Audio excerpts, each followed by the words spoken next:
pétrole, il y a les 8 000, il y a 4 000 de taxes qui vont dans les caisses de l'État. L'État avait la faculté de soulager la population, l'État avait la possibilité de soulager la population en réduisant le prix du carburant. Mais nous sommes en train de payer la facture, comme je l'ai dit, de la mauvaise gouvernance. Au niveau de l'UVT, je vais vous inviter à vous rester mobilisés.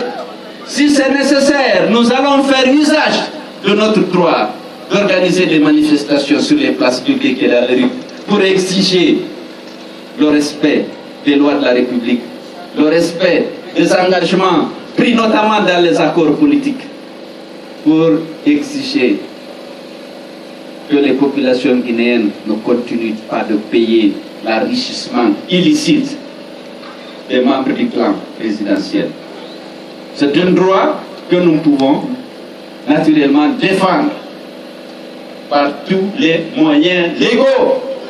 Il faut que les militants de l'UFDG soient prêts. Partout, il faut défendre l'intérêt de notre peuple. Partout, il faut défendre nos libertés. Partout, il faut défendre la démocratie, les principes et les règles de l'état de droit. Il faut que les militants de l'UFDG soient présents. Vous êtes des militants résolus à mener ce combat. Ce n'est pas pour vos poches. Ce n'est pas pour des postes.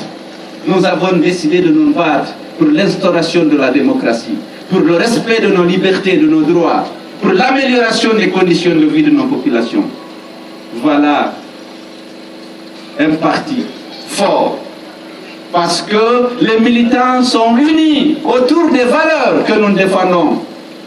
On ne peut pas nous dire aujourd'hui que l'UFDG doit aller soutenir cette politique d'Alpha Condé, ces pratiques mauvaises de mauvaise gestion. Nous sommes ancrés dans l'opposition tant que les règles et les principes de la démocratie et de l'état de droit ne seront pas respectés dans notre pays. Est-ce que vous êtes prêts? Voilà, l'UFDG sera là. Plus forte, plus unie et plus résolue pour mener ce combat. Je suis fier des femmes de l'UFDG. Je suis fier des jeunes de l'UFDG. Les femmes sont toujours massivement présentes sous le hangar, sous cette chaleur. Elles sont à la tribune, vous ne voyez que c'est là. Il y en a plein sur la collecteur là-bas.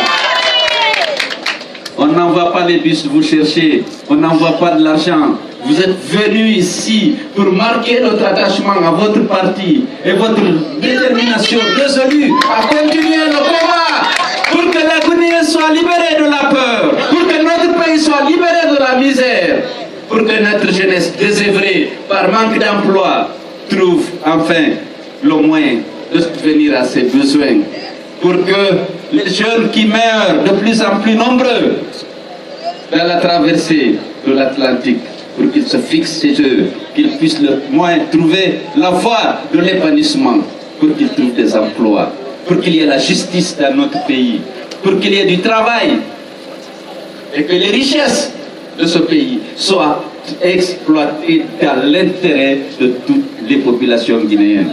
Ce combat, l'UFDG va le continuer.